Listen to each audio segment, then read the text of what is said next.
Card लाने का आपको बताएं क्या? हाँ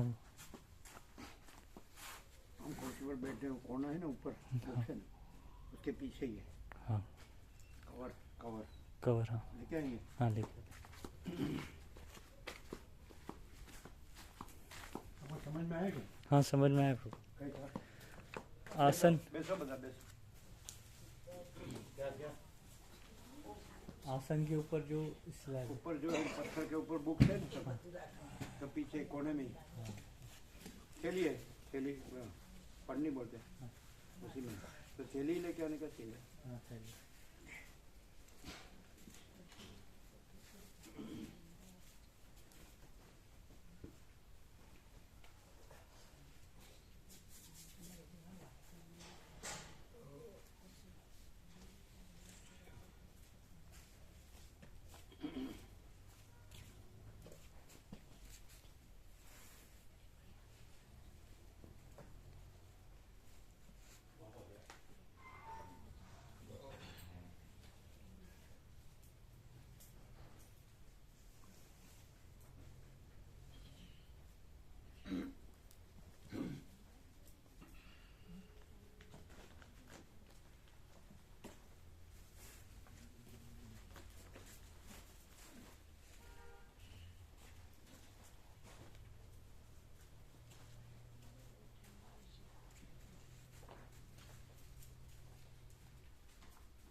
और सब बुक दे दो।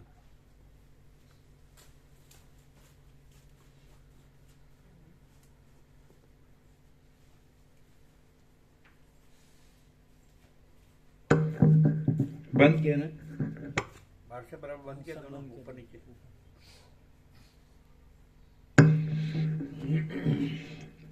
ओम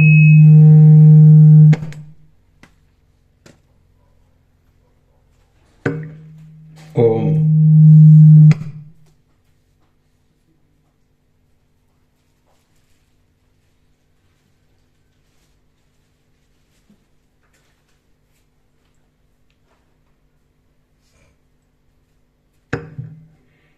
ओम ओम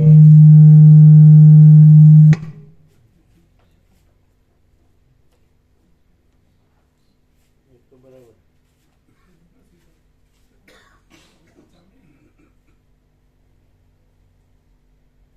वो चालू है क्या? ओम ओम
परम चिदाकाश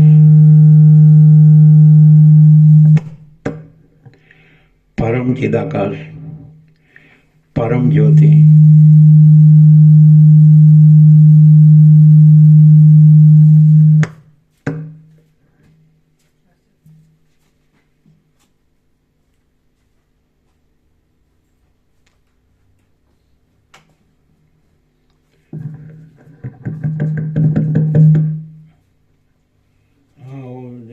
लटकता तो नहीं, देखना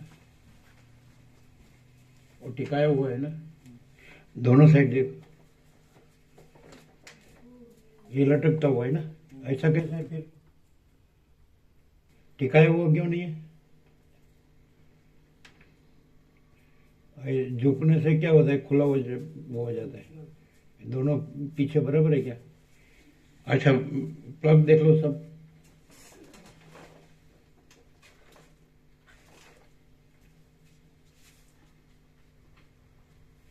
मेंस में देख लेना।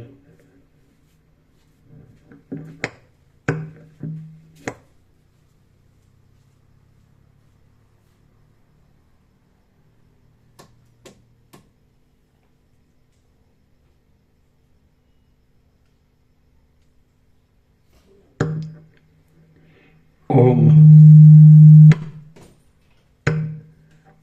ओम परम चिदाकाश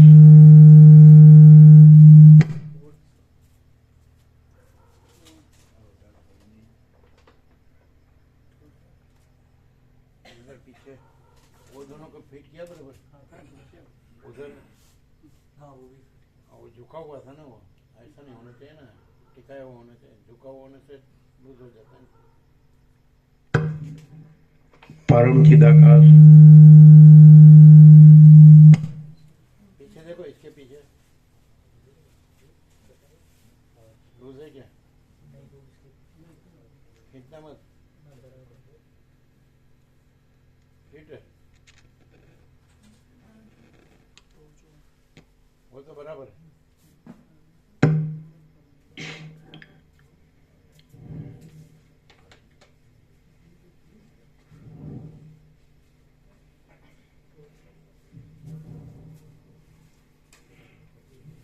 परम चिदाकाश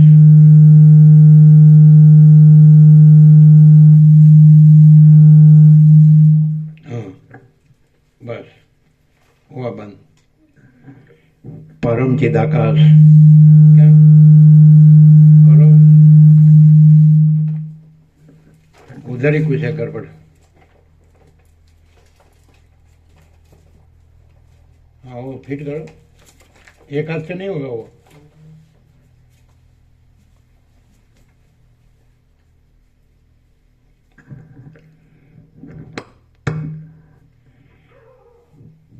परम चिदाकाश, परम ज्योति,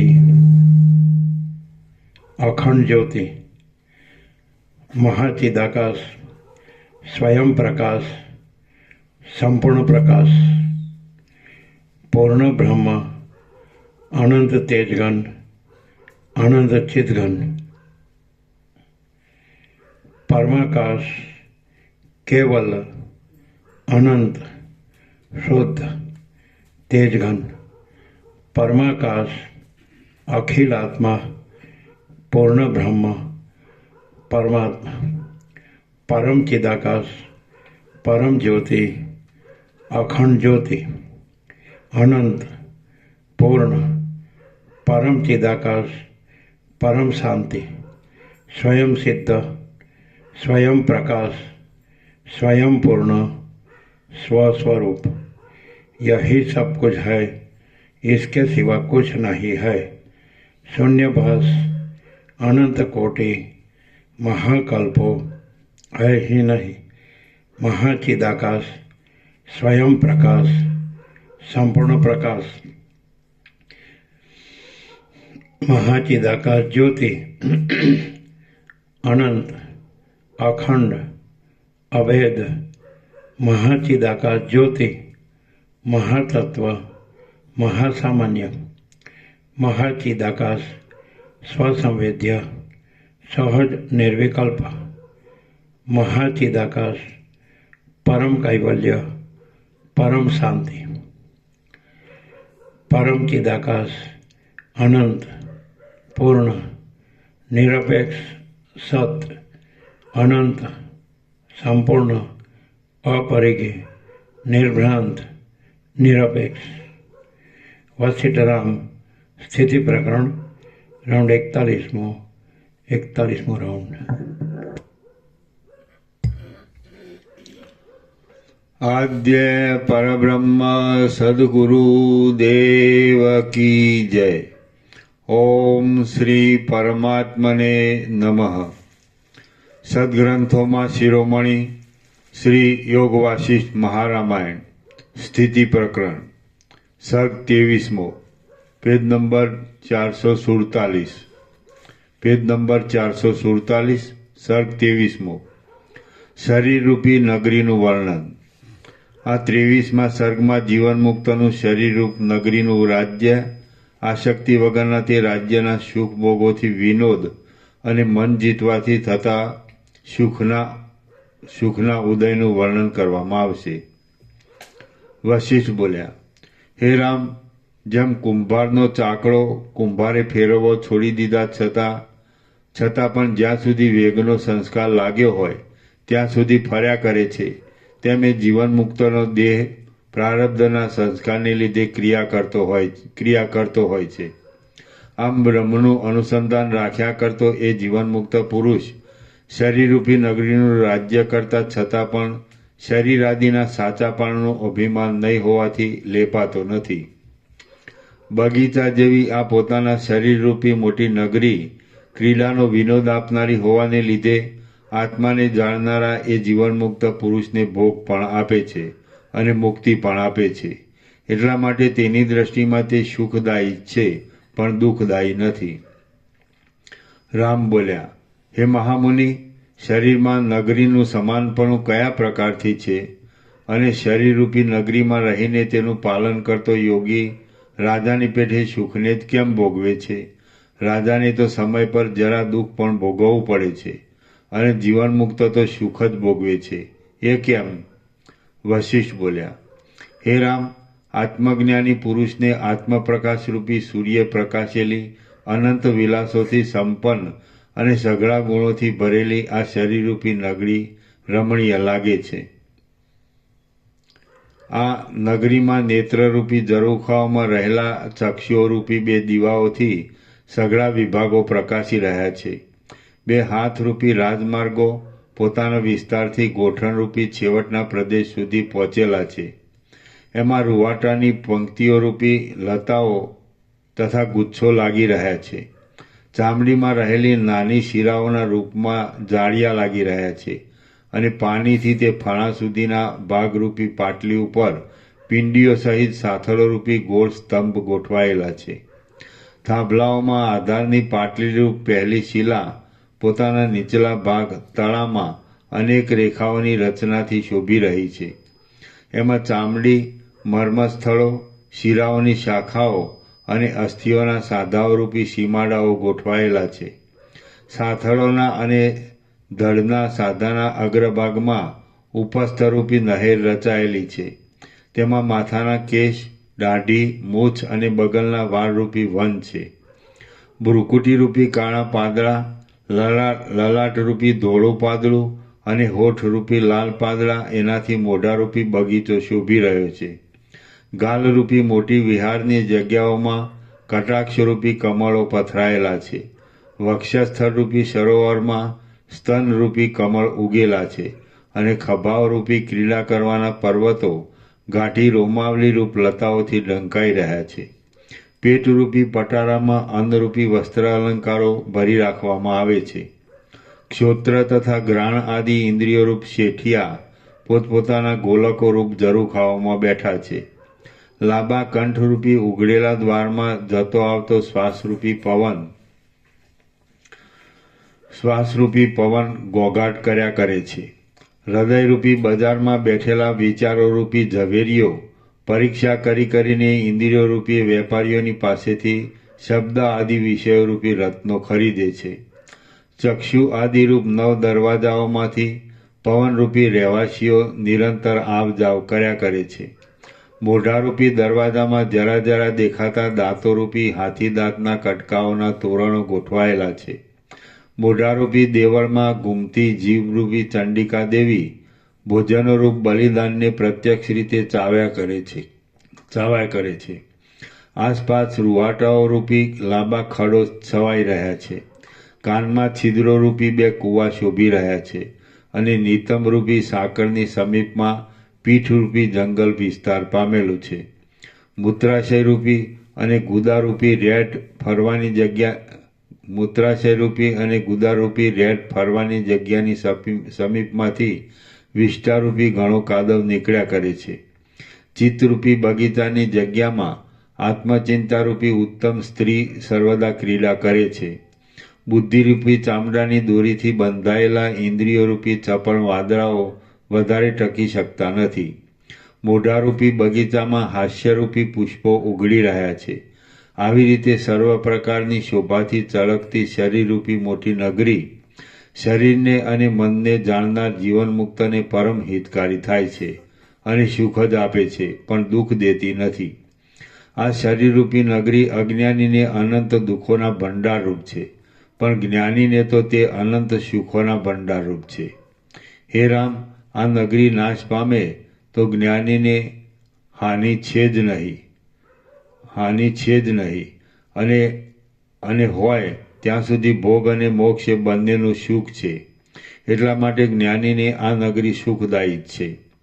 જ્ઞાની પુરુષ આ નગરીમાં બેસીને સંસારમાં સર્વ પ્રકારના ભોગના અને મોક્ષના સુખો લેવા માટે સારી પેઠે વિનોદ કરે છે. એટલા માટે આ નગરી જ્ઞાની પુરુષોનો રથ કહેવાય છે. જ્ઞાનીને આ નગરીમાં રહેવાથી જ શબ્દ, રૂપ, રસ, સ્પર્શ અને ગંધરૂપ બંધુઓની સગવડો મળે છે. એટલા માટે આ નગરી જ્ઞાનીને લાભ આપનારી છે. હે રામ, આ નગરી આ સુખ દુઃખ આપનારી ક્રિયાઓના સમૂહને પોતાની મેળે જ ઉઠાવ્યા કરે છે. એટલા માટે આ નગરી જ્ઞાની પુરુષરૂપી રાજાને સઘળી વસ્તુઓનો સંગ્રહ રાખવામાં યોગ્ય છે.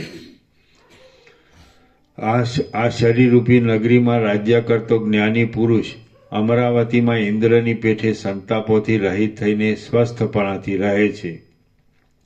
આ નગરીમાં રહેનારો જ્ઞાની પુરુષરૂપી રાજા મનરૂપી મસ્ત ઘોડાને યોનિરૂપ ભયંકર ખાડામાં પડવા દેતો નથી અને લોભરૂપી અધર્મી રાજાને પોતાની બુદ્ધિરૂપી કુંવરી આપતો નથી. અજ્ઞાનરૂપી શત્રુ આ જ્ઞાનીરૂપી રાજાના છિદ્રને જોવા પામતો જ નથી. આ નગરીમાં રહેલો જ્ઞાનીરૂપી રાજા સંસારરૂપી શત્રુના ઊંડા મૂળોને કાપ્યા કરે છે. તૃષ્ણારૂપી પ્રવાહની મોટી ચક્રીવાળું તથા કામભોગરૂપી દુષ્ટ સિંહાદિકવાળું સંસારરૂપી વન સુખ દુઃખરૂપી દુઃખોને આપનારું છે. તેમાં જ્ઞાની પુરુષ ભૂલે ચૂકે પણ ખૂંચી જતો નથી. બ્રહ્માકાર વૃત્તિમાં આરૂઢ થયેલો એ જ્ઞાની પુરુષરૂપી રાજા અંદર અને બહાર પરમાત્માનું દર્શન કરે છે. તેથી તે ઉપનિષદોરૂપી નદીઓના સંગમરૂપી તીર્થોમાં સર્વદા નાહ્યા કરે છે. જેમાં ઇન્દ્રિયોરૂપી સઘળા લોકોની ગતિ પહોંચે છે એવા કામભોગાદિક સુખોનો ઉપભોગ લેવા ઉપર તે દ્રષ્ટિ જ રાખતો નથી અને ધ્યાન નામના અલૌકિક અંતઃપુરમાં વિનોદથી નિત્ય રહ્યા કરે છે. જેમ અમરાવતી નગરી ઇન્દ્રને સર્વદા સુખદાયી છે, તેમ ભોગને અને મોક્ષને આપનારી આ શરીરરૂપી નગરી આત્મજ્ઞાની પુરુષરૂપી રાજાને સર્વદા સુખદાયી છે. જેને પોતાની નગરી વિદ્યમાન હોય તો સઘળું સુખ રહે છે અને નષ્ટ થાય તો કશી હાનિ થતી નથી, તેને પોતાની નગરી સુખદાયી કેમ ન થાય? જેમ ગળામાં રહેલા આકાશને ગળાનો નાશ થતાં કશી હાનિ થતી નથી, તેમ જીવન મુક્તને દેહરૂપી નગરીનો નાશ થતાં કશી હાનિ થતી નથી. જેમ વાયુ વિદ્યમાન ગળાનો સ્પર્શ કરતો નથી અને અવિદ્યમાન ગળાનો તે તો અને જેમ વાયુ વિદ્યમાન ગળાનો સ્પર્શ કરતો નથી અને અવિદ્યમાન ગળાનો તો કોઈ પણ સ્પર્શ કરતો નથી, તેમ જીવનમુક્ત પુરુષ વિદ્યમાન શરીરનો સ્પર્શ કરતો નથી, અવિદ્યમાન શરીરનો તો કાંઈ પણ સ્પર્શ કરતો નથી. આ શરીરરૂપી નગરીમાં રહેલો જ્ઞાની પુરુષરૂપી રાજા પોતે સર્વવ્યાપક હોવા છતાં પણ પ્રારબ્ધે આપેલા ભોગો ભોગવીને અંતે સર્વોત્તમ પુરુષાર્થને મોક્ષને પ્રાપ્ત થાય છે. જ્ઞાની પુરુષ વ્યવહારની દ્રષ્ટિથી સઘળા કાર્યો કરતો છતાં પણ પરમાર્થ દ્રષ્ટિથી કશું કાર્ય કરતો નથી. એ પુરુષ કોઈ સમયે જોઈએ તેવા સઘળા કાર્યો કરે છે અને કોઈ સમયે કાંઈ પણ પ્રતિબંધ નહીં રાખતા ભોગ ભોગવવાના કૌતુકવાળા પોતાના નિર્મળ અને ચપળ મનને વિનોદ કરાવવા સારું ભારે મોજ શોખમાં પણ ચડે છે. મોજ શોખમાં ચડ્યા પછી પણ તે સર્વદા બ્રહ્માનંદમાં રહે છે અને નિરંતર શીતળ અંગોવાળી તથા લોકોત્તર સૌંદર્યવાળી મૈત્રી નામની પોતાની રાણીની સાથે જ રમે છે. જેમ ચંદ્રના પડખાઓમાં ચિત્તને આનંદ આપનારા વિશાખાના 2 તારા રહે છે, તેમ જ્ઞાની પુરુષ રૂપી રાધાના પડખાઓમાં ચિત્તને આનંદ આપનારી સત્યતા અને એકતા રૂપ 2 સ્ત્રીઓ સારી રીતે રહ્યા કરે છે. સર્વ લોકો વેલાઓની જેમ પરસ્પરના આશ્રયથી રહે છે, દુઃખોરૂપી કરવતોથી ચીરાયા કરે છે અને મૃતપાય જેવા છે. આકાશમાં રહેલો સૂર્ય જેમ તેમને દૂરથી જોયા કરે છે, તેમ તત્વજ્ઞાનમાં રહેલો પુરુષ પણ દૂરથી જ તેમને જોયા કરે છે. લાંબા કાળ સુધી સઘળા મુમુક્ષુઓની આશાઓને પૂરનારો અને બ્રહ્મભાવની સંપત્તિથી મનોહર થયેલો એ જીવનમુક્ત પુરુષ સઘળી દિશાઓને પૂરનારા અને સર્વ કળાઓની સંપત્તિથી મનોહર થયેલા પૂર્ણિમાના ચંદ્રની જેમ શોભે છે. પણ પૂર્ણિમાનો ચંદ્ર પાછો ખંડિત થઈ જાય છે, જ્યારે જ્ઞાની પુરુષ તો અખંડ રહે છે. એટલા માટે પૂર્ણિમાના ચંદ્ર કરતાં પણ જ્ઞાનીની અધિકતા છે. ભોગોના સમૂહનું સેવન કરવામાં આવે તો પણ જ્ઞાનીને તે કલંકિત કરતો નથી, પણ ઉલટું તેને શોભા આપે છે. સદાશિવના ગળામાં જે ઝેર છે તે સદાશિવને કલંકિત કરતું નથી, ઉલટું તેમને શોભા આપે છે. ભોગ પણ જો ભોગનું સ્વરૂપ સમજીને ભોગવવામાં આવે તો સંતોષ જ આપે છે. કેમ કે ઓળખીને સેવેલો ચોર મિત્રતા કરે છે પણ શત્રુતા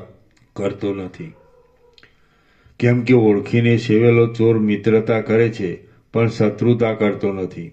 જ્ઞાની પુરુષ સુંદર ભોગની લક્ષ્મીને યાત્રા એક જાતનું નાટક જેવી દેખે છે. એ યાત્રામાં સ્ત્રીઓ અને પુરુષો રૂપી પાત્રો છૂટા પડ્યા પછી દૂર દૂર ચાલી જાય છે. જેમ વટેમાર્ગુ લોકો માર્ગમાં પોતાની મેળે આવેલા તે ગામોની સ્થિતિઓને આસક્તિ રાખ્યા વિના જુએ છે, તેમ જ્ઞાની પુરુષો પોતાની મેળે પ્રાપ્ત થયેલી વ્યવહાર સંબંધી ક્રિયાઓને આસક્તિ રાખ્યા વિના જોયા કરે છે. જેમ માણસોની આંખો સહજ જોવામાં આવેલા પદાર્થોમાં આસક્તિ વગર જ ગતિ કરે છે, તેમ જ્ઞાનીની બુદ્ધિ પ્રાપ્ત થયેલા વ્યવહાર સંબંધી કાર્યોમાં આસક્તિ વગર ગતિ કરે છે. જ્ઞાની પુરુષ પ્રારબ્ધથી પ્રાપ્ત થયેલા વિષયનો કદી પણ ત્યાગ કરતો નથી અને પ્રાપ્ત નહીં થયેલા વિષયને કદી પણ યત્નપૂર્વક મેળવતો નથી. તે તો સંપૂર્ણપણાથી જ રહે છે.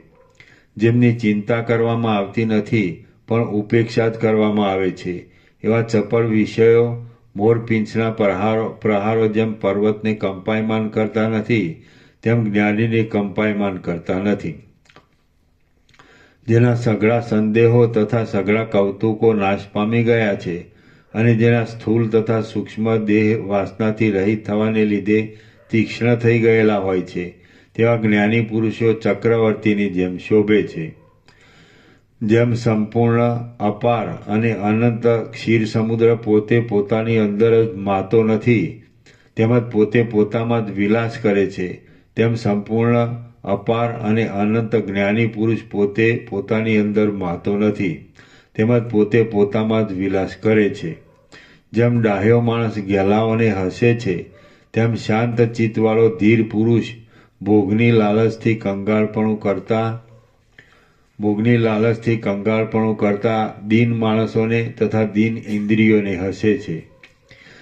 જેમ એકે ત્યજી દીધેલી સ્ત્રીનું ગ્રહણ કરવા ઈચ્છનારની બીજા માણસો હાંસી કરે છે, તેમ પોતે ત્યજી દીધેલા ભોગનું ગ્રહણ કરવા ઈચ્છનારી ઇન્દ્રિયોની જ્ઞાની પુરુષ હાંસી કરે છે.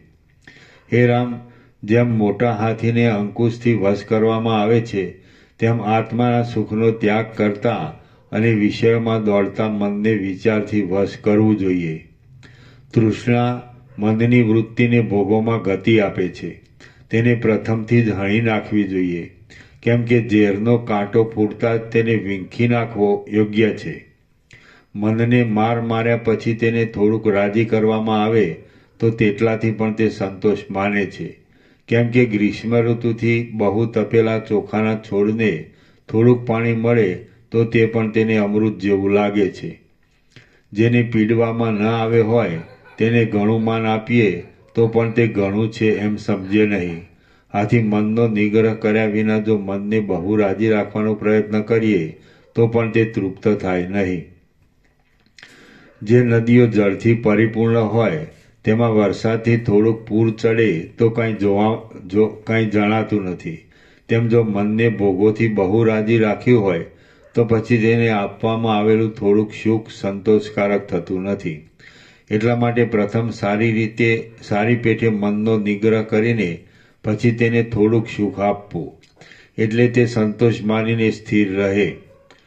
સમુદ્ર આખા જગતને બોળી દે તેટલા પાણીથી ભરપૂર છે તો પણ તે બીજા નદી આદિના પાણીને લીધા કરે છે.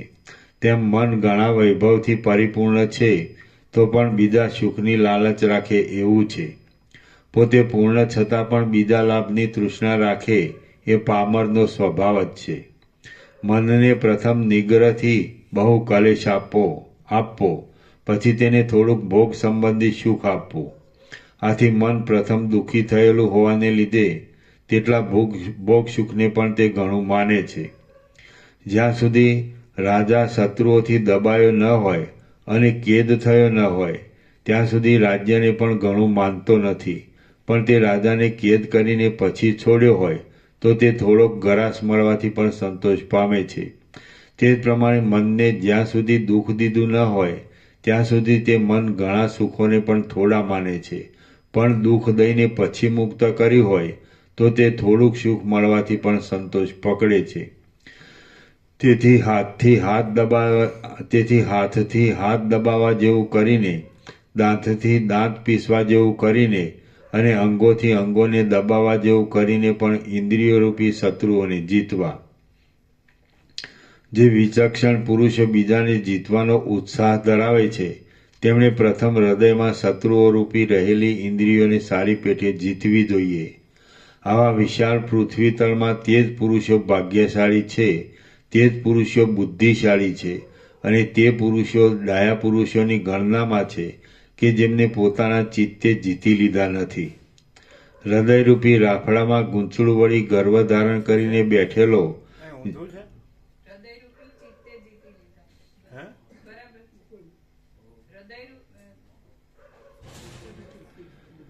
આવા વિશાળ પૃથ્વી તળમાં તે જ પુરુષો ભાગ્યશાળી છે, તે જ પુરુષો બુદ્ધિશાળી છે અને તે પુરુષો ડાયા પુરુષોની ગણનામાં છે કે જેમને પોતાના ચિત્તે જીતી લીધા નથી. ચિત્તે એમને જીત્યા નથી એટલે એમણે ચિત્તને જીત્યા છે. હૃદયરૂપી રાફડામાં ગૂંચું વળી ગર્વ ધારણ કરીને બેઠેલો જેનો મનરૂપી મહાન સર્પ નિગ્રહથી અત્યંત નિર્બળ થઈને ઉપશાન થયો હોય છે તે ભાગ્યશાળી અને અત્યંત નિર્મળ તત્વવેત્તાને હું પ્રણામ કરું છું. જેનો હૃદયરૂપી રાફડામાંથી ગૂંચળું વળી ગર્વ ધારણ કરીને બેઠેલો જેનો મનરૂપી મહાન સર્પ નિગ્રહથી અત્યંત નિર્બળ થઈને ઉપશાન થયો હોય છે તે ભાગ્યશાળી અને અત્યંત નિર્મળ તત્વવેત્તાને હું પ્રણામ કરું છું. શ્રી યોગવાસિષ્ઠ મહારામાયણમાં સ્થિતિ પ્રકરણનો શરીર નગર વિભૂતિ યોગ નામનો સર્ગ 23મો સમાપ્ત. સર્ગ 24મો ઇન્દ્રિયોની પ્રબળતા અને તેમને જીતવાના ઉપાયો. આ 24મા સર્ગમાં ઇન્દ્રિયોની પ્રબળતાનું, તેમને જીતવાના ઉપાયનું અને પ્રસાદ તથા બોધથી વાસનાઓના થતા ક્ષયનું વર્ણન કરવામાં આવશે. વશિષ્ઠ બોલ્યા, હે રામ, ઇન્દ્રિયોરૂપી શત્રુઓ જીતાવા મુશ્કેલ છે. મોટા મોટા નરકોમાં તેમનું સામ્રાજ્ય છે. તેઓ આશાઓરૂપી બાણોથી વિંધી નાખનારા છે અને દુષ્કર્મરૂપી મદોન્મત હાથીઓવાળા છે.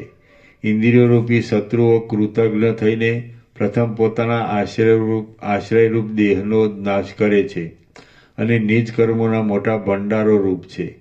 તેઓ જીતાવા બહુ કઠિન છે.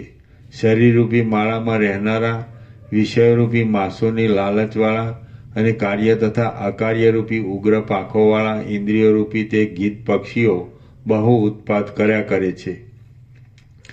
એ ઇન્દ્રિયોરૂપી નીચ ગીધોને જે પુરુષ વિવેકરૂપી ઝાડથી પકડી લે છે તેના શાંતિ આદિ અંગોને તે પક્ષીઓ ફાડી શકતા નથી.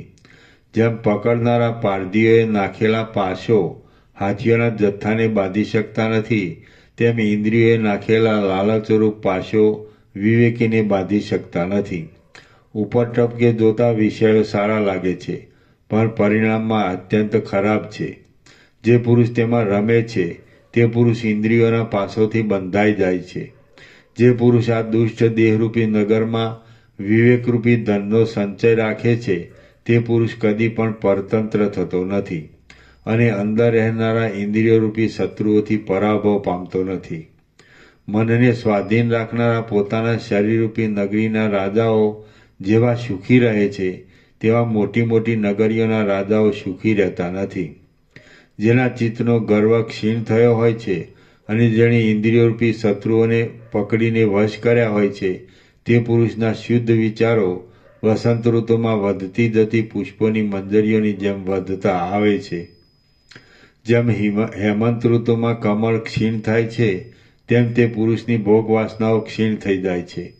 જ્યાં સુધી બ્રહ્મતત્વના દ્રઢ અભ્યાસથી મન જીતાયું ન હોય ત્યાં સુધી વાસનાઓરૂપી પિશાચણીઓ અજ્ઞાનરૂપી અંધકારથી ભરેલી હૃદયરૂપી મધ્યરાત્રિમાં નાચ્યા કરે છે.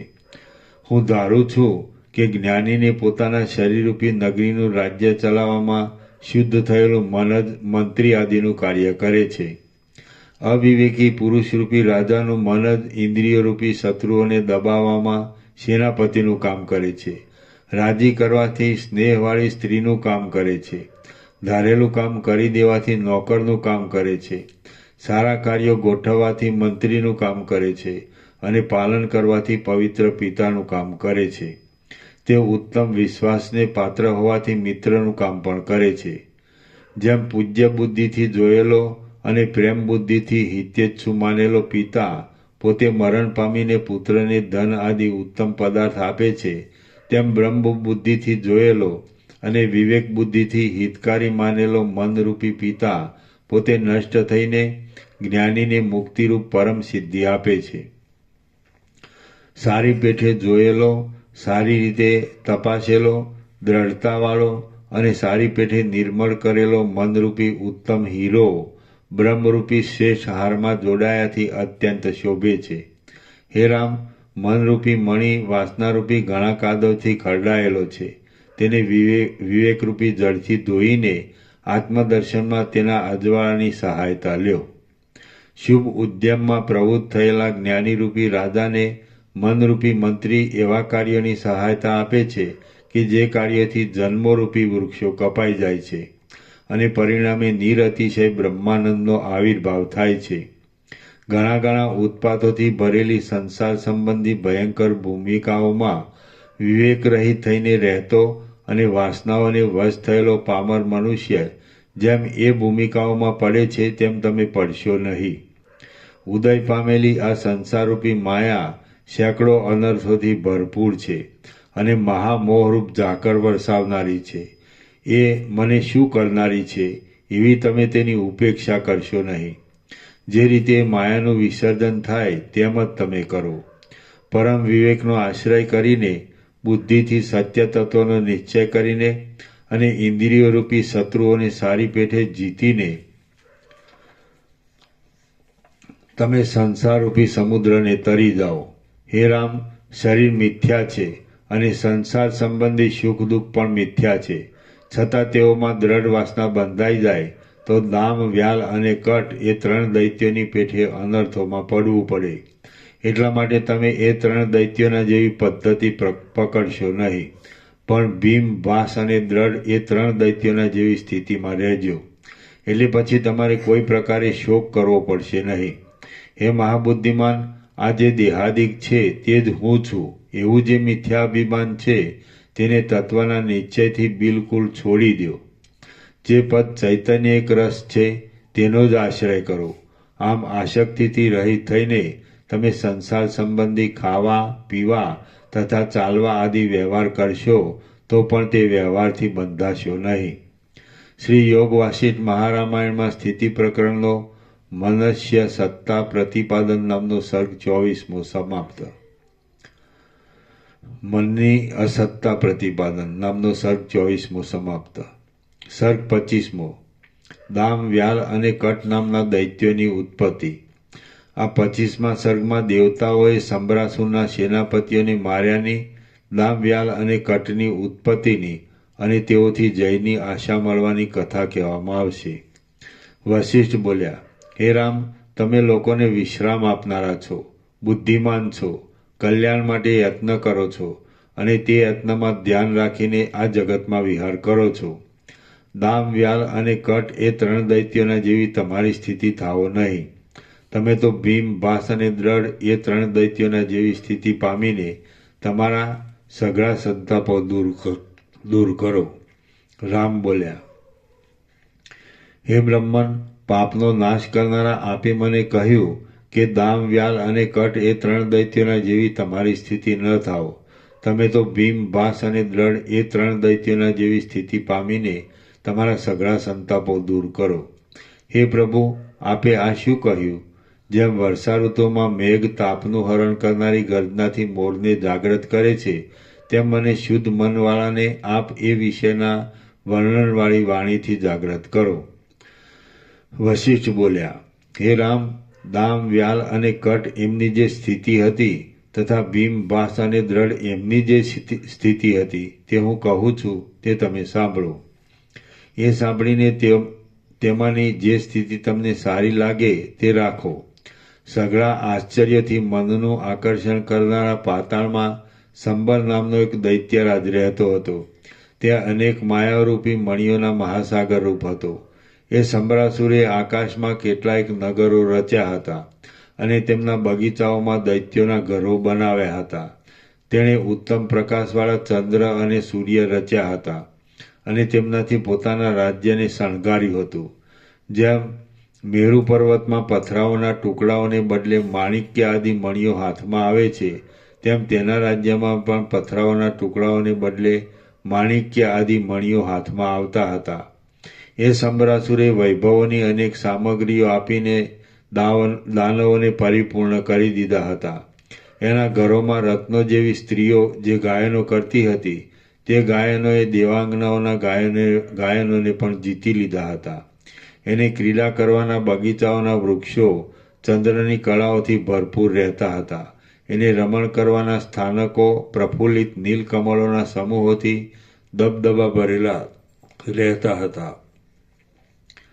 એના બગીચાઓમાં હીરાના જેવા વર્ણવાળા હંસ પક્ષીઓ શબ્દો વડે પોતાની સ્થિતિ કરવાના સોનેરી રંગના કમળો ઉપર સારસ પક્ષીઓને બોલાવતા હતા. એ સંબરાસુરે સોનાના વૃક્ષોની શાખાના અગ્રો ઉપર કમળોની કળીઓ બનાવી હતી. એના રાજ્યમાં કલ્પવૃક્ષોના પુષ્પોનો સમૂહ કરંદના તોફાઓની પેઠે પડતો હતો. ત્રાગથી જેમ દોરાને વીંટી લેવામાં આવે છે, તેમ તેણે પોતાની શક્તિથી દેવતાઓની સેનાને વીંટી લેનારા અનંત દૈત્યો મોકલીને ઇન્દ્રને જીતી લીધો હતો. તેને અગ્નિની જ્વાળાઓને હિમના જેવી શીતળ કરી હતી અને તેઓથી બગીચાનો મંડપ બનાવ્યો હતો. એના રાજ્યમાં સઘળા સ્થાનોમાં શોભી રહેલી ફૂલવાડીઓએ આનંદ આપનારા સ્વર્ગલોકના નંદનવનને જીતી લીધું હતું. તેણે પોતાની માયાના પ્રભાવથી સર્પો સહિત સઘળા મલયાચલના ચંદન વૃક્ષો હરી લીધા હતા. એના અંતઃપુરની સ્ત્રીઓએ સોનાની શોભાને અને આખા જગતની શોભાને પણ જીતી લીધી હતી. એના ઘરના આંગણામાં અનેક પ્રકારના પુષ્પોનો સમૂહ ગોઠણ સુધી ભર્યો રહેતો હતો. તેણે ક્રીડા સારું માટીનું શિવલિંગ બનાવીને વિષ્ણુને જીતી લીધા હતા. એનું નગરરૂપી આકાશ પતંગિયાઓની પેઠે નિરંતર ઉડતા રત્નોના સમૂહોરૂપી તારાઓથી વ્યાપ્ત રહેતું હતું. આખા પાતાળમાં મધ્યરાત્રિના સમયે આકાશમાં સેંકડો ચંદ્રબિંબો પ્રકાશતા હતા. એણે રણમાં મેળવેલા મહાન યશનું એણે બનાવેલા પૂતળાઓ ગાયન કરતા હતા. એણે માયાથી બનાવેલા ઐરાવત હાથીને જોઈને દેવોનો સાચો ઐરાવત હાથી નાસી જતો હતો. એણે પોતાના અંતઃપુરમાં ત્રૈલોક્યની લક્ષ્મીનો ઉત્કર્ષ ભરી દીધો હતો. તે સઘળા પ્રકારની સંપત્તિઓથી સુંદર હતો. સર્વ પ્રકારના ઐશ્વર્યને લીધે સર્વે લોકો તેને પ્રણામ કરતા હતા. એનું શાસન ઉગ્ર હતું અને સર્વ દૈત્ય સામંતો તેની આગળ શિર નમાવતા હતા.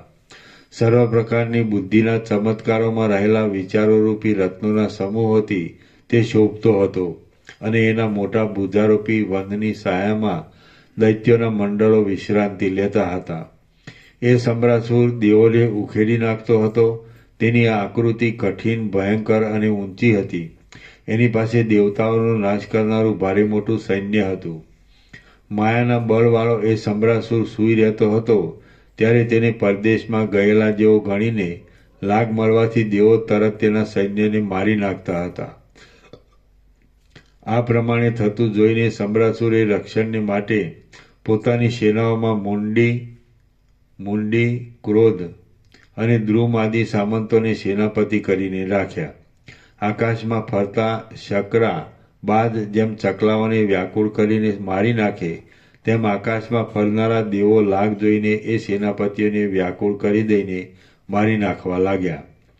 જેમ સમુદ્ર પ્રબળ શબ્દ કરનારા બીજા ચપળ તરંગો ઉત્પન્ન કરે છે તેમ સેનાપતિઓને મરણ પામેલા જોઈને દૈત્યોમાં ઉત્તમ એવા સમ્રાસુરે પ્રબળ ગર્જના કરનારા અને ચપળતાવાળા બીજા સેનાપતિઓને ઉત્પન્ન કર્યા.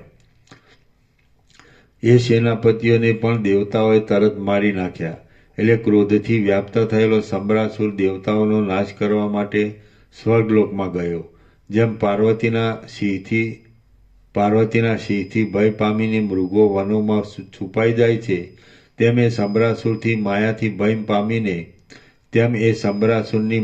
ભય પામીને દેવતાઓ મેરુ પર્વતના વનોની જાડીઓમાં છુપાઈ ગયા. સમ્રાસુર જ્યાં સ્વર્ગલોકને જુએ છે ત્યાં તેના ક્ષુદ્ર દેવો ચીસો પાડ્યા કરતા હતા અને અપ્સરાઓના મોઢા આંસુઓથી ભીંજાઈ રહ્યા હતા. કલ્પાંતકાળમાં ક્ષીણ થયેલા જગત જેવો શૂન્ય પ્રકાર ત્યાં સ્વર્ગમાં તેના જોવામાં આવ્યો. પછી કોપ પામેલો સમ્રાસુર સ્વર્ગલોકમાં સારી પેઠે ફર્યો. તેને જે કાંઈ સારી રીતે લૂંટ મળી તે લઈ લીધી અને પછી સ્વર્ગલોકને બાળી દઈને તે પાછો પોતાના નગરમાં આવ્યો. આ પ્રમાણે દૈત્યોને અને દેવતાઓને અત્યંત દ્રઢ દ્વેષ ઉત્પન્ન થયો. એટલે દેવતાઓ સ્વર્ગને છોડી દઈને દિશાઓમાં સંતાઈ ગયા. પછી સમ્રાસુરે જેને જેને સેનાપતિ નીમવા માંડ્યા તે બધાને ઉદ્યમમાં તત્પર થયેલા દેવતાઓએ યત્ન કરીને મારી નાખવા લાગ્યા. આમ થવાથી સમ્રાસુર ઉદ્વેગ પામ્યો અને અત્યંત કોપ પામ્યો. પછી તે નિશ્વાસ મૂકીને ખડના અગ્નિની પેઠે અત્યંત પ્રજ્વલિત થયો. હવે તેણે ભારે પ્રયત્નથી આખા ત્રૈલોક્યમાં દેવતાઓની શોધ કરી, પણ જેમ પાપીને પૃથ્વીમાં રહેલો ભંડાર હાથ આવતો નથી તેમ તેને દેવતાઓ કોઈ સ્થળે હાથ આવ્યા નહીં. આમ થતાં સમ્રાસુરે પોતાના સૈન્યની રક્ષા કરવા માટે પોતાની માયાના પ્રભાવથી મોટા બળવાળા, સજ્જનતાવાળા અને જાણે દેહધારી કાળ જ હોય એવા 3 ભયંકર દૈત્યોને ઉત્પન્ન કર્યા. ત્યાં માયાથી બનેલા ભયંકર, મોટી માયાવાળા અને સૈન્યને ચલાવનારા એ 3 દૈત્યો પાંખોના સપાટાવાળા પર્વતોની જેમ ઉછળવા લાગ્યા. એકનું નામ દામ, બીજાનું નામ વ્યાલ અને ત્રીજાનું નામ કટ રાખવામાં આવ્યું. તેઓ ઇન્દ્રજાળ સંબંધી પુરુષોની પેઠે સ્વતંત્ર જીવ નહીં હોવાથી માત્ર જે કામ પ્રાપ્ત થાય તે કામને જ કરનારા હતા. તેઓ કેવળ ચેતનાવાળા જ હતા, પણ વાસનાઓના પ્રાબલ્યવાળા નહોતા. એમના ધર્મ કે અધર્મરૂપ કર્મો નહોતા, તેથી તેઓ જૂના જીવ જેવા નહોતા અને તેમનામાં વાસનાઓનું પ્રાબલ્ય પણ નહોતું. આમ થવાથી તેઓ ભય, શંકા તથા પલાયન આદિ વિકલ્પોથી રહિત હતા અને તેમના શરીરોમાં ચૈતન્યની સમીપતાને લીધે કેવળ ચલનરૂપ ક્રિયા હતી.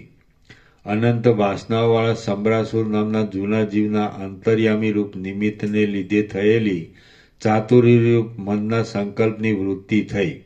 તે વૃત્તિ કે જે કામ, કર્મ, વાસના આદિ રહિત માયાની કલ્પનારૂપ અને ભોગશૂન્ય હતી.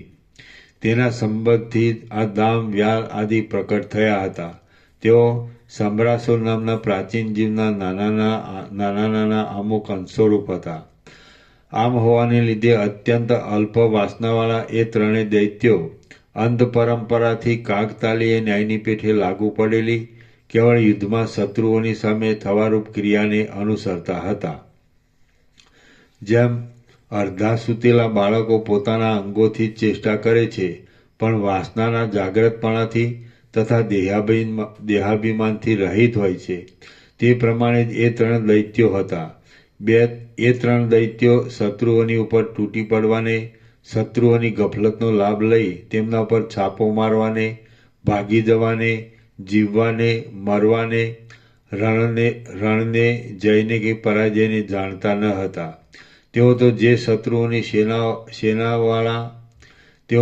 શત્રુઓની સેનાવાળાઓ મારવાને સજ્જ થઈને મોઢા આગળ ઊભેલા જોવામાં આવે તેમની સામે થવાનું જ જાણતા હતા, અને પ્રહારોથી પર્વતોને પણ તોડી નાખે એવા હતા. એમને ઉત્પન્ન કરી અત્યંત રાજી થયેલા સંબરાસુરે વિચાર કર્યો કે મારી માયાથી ઉત્પન્ન થયેલા દૈત્યોએ રક્ષણ કરેલી આ મારી સેના અવશ્ય જય મેળવશે. જેમ ઐરાવત હાથીના દંતશૂળના પ્રહારો વાગવા છતાં પણ મેરુ પર્વતની સુવર્ણમય શિલા અત્યંત સ્થિર રહે છે, તેમ અત્યંત બળવાળા આ ત્રણ દૈત્યોના ભૂતદંડોથી પાલન પામેલી મારી આ સેના દેવતાઓના ભારે પ્રહારો પડવા છતાં પણ અત્યંત સ્થિર રહેશે. શ્રી યોગવાસિષ્ઠ મહારામાયણમાં સ્થિતિ પ્રકરણનો દામ વ્યાલ કટોત્પત્તિ વર્ણન નામનો સર્ગ 25મો સમાપ્ત. સર્ગ 26મો દેવતાઓની સાથે દામ વ્યાલ અને કટનો સંગ્રામ. આ 26મા સર્ગમાં પાતાળમાંથી નીકળેલા દામ વ્યાલ અને કટ આદિ દૈત્યોને દેવતાઓની સાથે ભારે સંગ્રામ થવાનું વર્ણન કરવામાં આવશે. વશિષ્ઠ બોલ્યા, હે રામ, સંબરાસુરે એ પ્રમાણે નિશ્ચય કર્યો અને તેણે દામ વ્યાલ તથા કટને સેનાપતિ બનાવીને દેવોનો નાશ કરવા માટે દૈત્યોની સેનાને પૃથ્વીમાં મોકલી. ભયંકર ગર્જના કરતા દૈત્યો આયુધોને લઈને પાંખોવાળા પર્વતોની જેમ સમુદ્રની નિકુંજોમાંથી અને ગુફાઓમાંથી બહાર નીકળ્યા. દામ વ્યાલ અને કટની સહાયથી દૈત્યોએ સ્વર્ગના તથા પૃથ્વીના મધ્ય ભાગને ભરી દીધો અને હાથના પ્રહારોથી સૂર્યને પણ નિસ્તેજ કરી દીધો.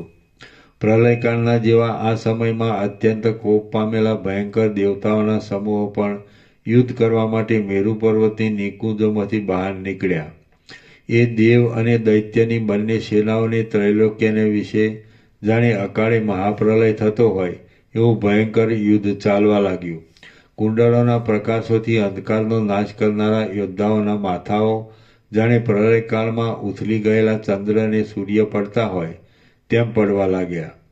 યોદ્ધાઓએ કરેલા સિંહનાદોથી ગાજતા પર્વતો જાણે પ્રલયકાળના પવન ભરાવાથી ગાજતા હોય તેમ ઘૂઘવાટી કરવા લાગ્યા. મોટી મોટી શિલાઓ જેવા ભારે આયુધો પડવાથી જેમની ભીંતો તૂટી પડતી હતી અને જેમને વિશે બીકને લીધે સિંહોના સમૂહો ભરાઈ બેઠા હતા, તે કુલ પર્વતો પણ શબ્દ કરવા લાગ્યા. એકબીજાની સાથે અથડાતા શસ્ત્રોમાંથી ઉઠેલા અગ્નિના ચપળ તણખાઓ પ્રલયકાળમાં વિંખાયેલા તારાઓની પેઠે આમ તેમ ઉડવા લાગ્યા. રુધિરના અને માંસના ઓઘથી થયેલા આ મહાસમુદ્રના કિનારા પર પ્રલયકાળમાં થયેલા તાળના વૃક્ષો જેવા ઊંચા ભૂત પ્રેતો તાલની રીતિને અનુસરીને નાચવા લાગ્યા. જેમાં ઉડેલી વાદળા જેવી ઘાટી ધૂળ પડી રહેલા રુધિરની અતિવૃષ્ટિથી શાંત થઈ ગઈ હતી, એવા આકાશમાં હથિયારોથી તૂટેલા અનેક મુકુટો અને કુંડળો સૂર્યની પેઠે શોભવા લાગ્યા.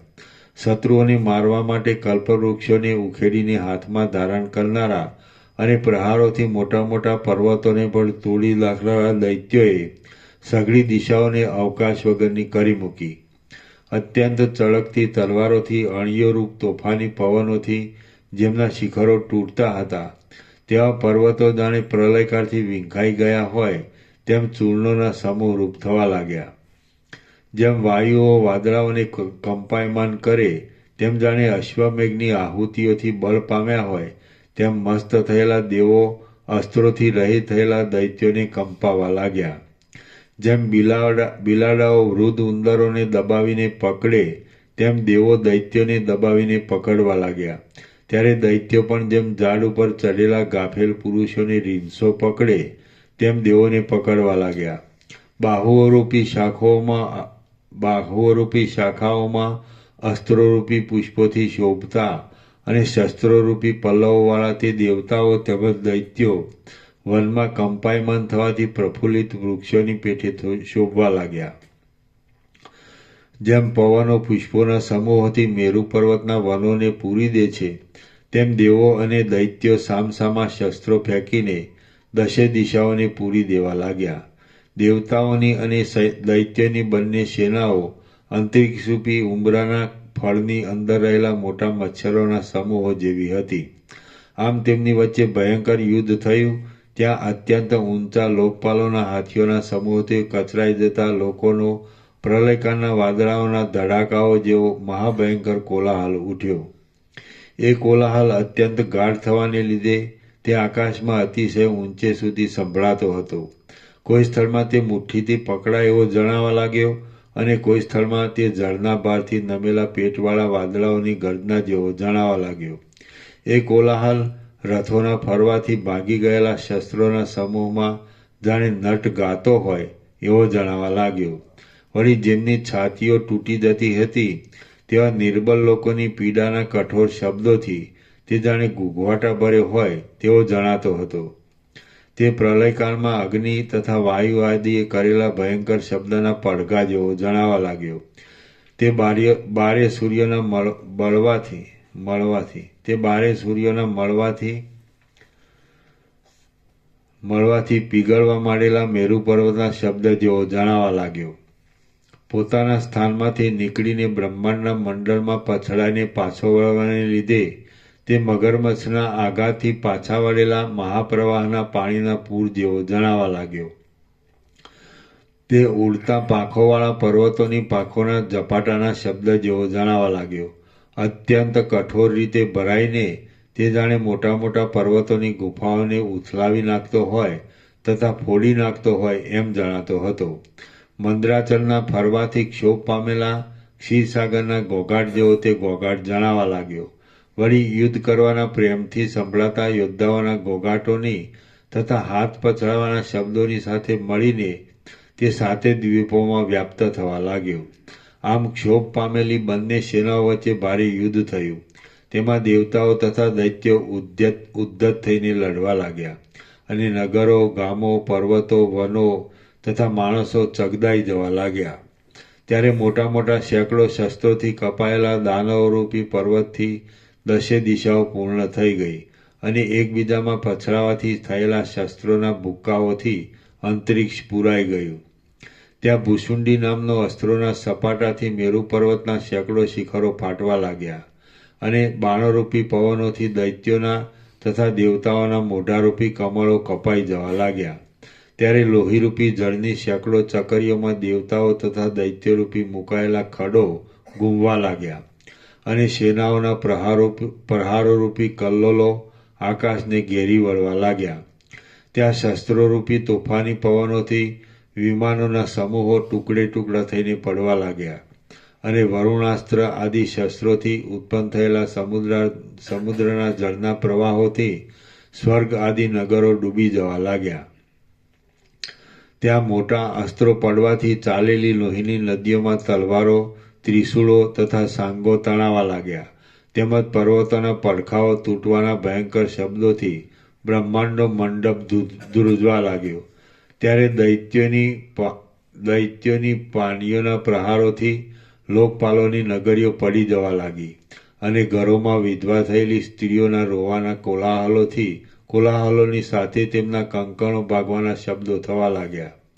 તે અસ્ત્રોના સમૂહો પૃથ્વી પર કાળા જળના સમૂહો જેવા દેખાવા લાગ્યા અને તેમાં દૈત્યો લોટી રહ્યા હતા. ત્યાં લોહીના પ્રવાહમાં તણાતા લોકોની ચીસો સાંભળીને બીજા લોકો પણ ભયથી નાસવા લાગ્યા. ત્યાં લોકપાલોના સેનાપતિઓના પ્રાણ લેવા માટે યમરાજ પુષ્પોમાં ભ્રમર ફરે તે રીતે ગુપ્ત રીતે ફરવા લાગ્યા અને દૈત્યોના સેનાપતિઓના પ્રાણ લેવા માટે યમરાજ પ્રત્યક્ષ રીતે ફરવા લાગ્યા. ત્યારે પ્રહારના ભયથી નાશેલા કેટલાયક દેવતાઓ તથા દૈત્યો પાછા વળીને સૈન્યની વ્યાકુળતાને જોતા હતા. ત્યાં જાણે પાંખોવાળા પર્વતો હોય એવા દૈત્યોની આવજાથી ઘણા ભયંકર શબ્દો તથા શિવ શિવ શબ્દો થવા લાગ્યા. સઘળી પૃથ્વી, સમુદ્રો તથા પર્વતો આયુધોથી ભેદાયેલા ઉગ્ર દૈત્યરૂપી પર્વતોમાંથી ઝરતા લોહીના પ્રવાહોથી રાતા થઈ ગયા. દેશો, નગરો, ગામો, વનો તથા ગુફા વગેરે સ્થળો ઉજ્જળ થઈ ગયા અને દૈત્યો, હાથીઓ, ઘોડાઓ તથા માણસોના અસંખ્ય શબ્દોના પુંજો પહાડ જેવા દેખાવા લાગ્યા.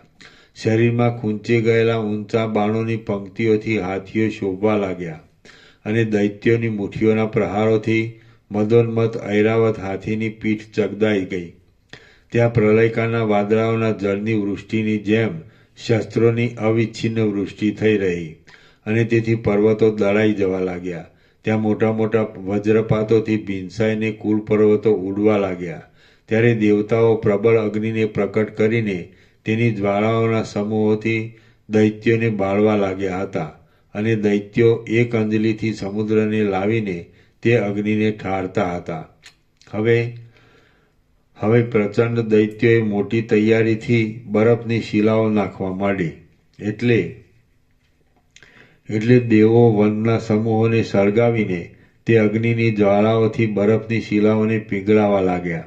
પછી દેવતાઓએ અસ્ત્રોના બળથી પ્રલયકાળના અંધારા જેવું અપાર અંધારું ઉત્પન્ન કર્યું. એટલે દૈત્યોએ માયાના પ્રભાવથી અનેક સૂર્યોના પ્રકાશો ઉત્પન્ન કરીને એ ગાઢ અંધકારનો નાશ કર્યો. દેવતાઓએ વાદળા ઉત્પન્ન કરીને જળની વૃષ્ટિ કરવા માંડી. ત્યાં દૈત્યોએ માયાના અગ્નિનો વરસાદ વરસાવીને જળની વૃષ્ટિને બંધ પાડી દીધી અને દૈત્યોએ પર્વતોની ભારે વૃષ્ટિ કરવા માંડી. ત્યાં દેવતાઓએ વજ્ર નામના અસ્ત્રો વરસાવીને પર્વતોને તોડી નાખ્યા અને દૈત્યોને નિદ્રા આવી જાય એવા અસ્ત્રોનો પ્રયોગ કર્યો. એટલે દૈત્યોએ નિદ્રાનો નાશ કરનારા પ્રબોધાસ્ત્રનો પ્રયોગ કર્યો. દૈત્યોએ વારુણાસ્ત્રથી ભારે વૃષ્ટિ કરવા માંડી. એટલે દેવતાઓએ વૃષ્ટિનો પ્રતિબંધ કરનારા અસ્ત્રનો ઉપયોગ કર્યો. દેવતાઓએ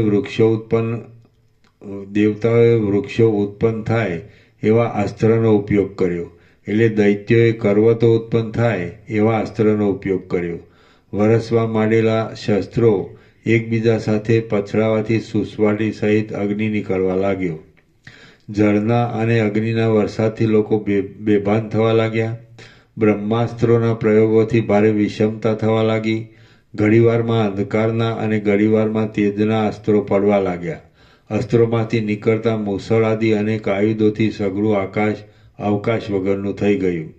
શિલાઓને વરસાવનારા અસ્ત્રથી યોદ્ધાઓ ચગદાઈ જવા લાગ્યા અને અગ્નિને વરસાવનારા અસ્ત્રથી અજવાળું થવા લાગ્યું. પતાકાઓથી ચંદ્રનો સ્પર્શ કરનારા અને પૈડાઓના ચૂંચવાટરૂપી ગર્જનાવાળા રથો થોડી વારમાં ઉદયાચળનું અને અસ્તાચળનું ઉલ્લંઘન કરવા લાગ્યા. દેવતાઓએ કરેલા વજ્રોના પ્રહારોથી મોટા મોટા દૈત્યો નિરંતર મરવા લાગ્યા અને શુક્રાચાર્યે સંજીવની નામની મહાવિદ્યાનો ઉપયોગ કરીને તે દૈત્યોને જીવતા કરવા માંડ્યા. કેટલાયક દેવતાઓના સમૂહો નાસવા લાગ્યા અને કેટલાયક દેવતાઓ જય મેળવીને ફૂલાવા લાગ્યા. ત્યાં કલ્યાણની સૂચના આપનારા શુભ ગ્રહો ઉગવા માંડ્યા હતા. તેમજ ઉત્પાતરૂપી ધૂમકેતુઓ પણ ચારે બાજુ દેખાવા લાગ્યા હતા. આથી લોકો પોતાની ડોકો ઊંચી કરીને તેમને જોતા હતા. યોદ્ધાઓના પરસ્પરના કટ્ટર વૈરને લીધે પર્વતો, આકાશ, પૃથ્વી તથા સમુદ્રો સાથેનું સઘળું જગત લોહીના સમુદ્ર જેવું તેમજ પ્રફુલ્લિત થયેલા ખાખરાના વન જેવું જણાવા લાગ્યું હતું. ત્યાં પહાડ જેવા અસંખ્ય મૂળદાઓથી મહાસમુદ્રો પૂરાઈ જવા લાગ્યા હતા. ત્યાં સઘળા વૃક્ષોની શાખાઓના અગ્રોમાં લાંબા મૂળદાઓ લટકતા હતા. દીપતા પોતાના વેગથી અત્યંત ચંચળતાવાળા પીછડાઓ રૂપી પુષ્પોવાળા લોઢાના ફળાઓ રૂપી ફળોથી શોભતા અને તાડ કરતાં પણ ઊંચા એવા બાણોના સમૂહરૂપી વનોથી ત્યારે સઘળું આકાશ વ્યાપ્ત થઈ ગયું. ત્યાં નાચતા પહાડ જેવા અસંખ્ય કબંદો પોતાના બાહુઓથી વાદળાઓને, વિમાનોને, દેવતાઓને અને તારાઓને પાડવા લાગ્યા. પર્વતો પણ બાણો, સાંગો, ગદાઓ, પ્રાસો અને પટ્ટીસોમાં પરોવાવા લાગ્યા. ત્યાં શસ્ત્રોના ઝપાટાથી સાતે લોકોની ભીંતો પડતી હતી અને આકાશ તેના કટકાઓથી વ્યાપ્ત થઈ ગયું હતું.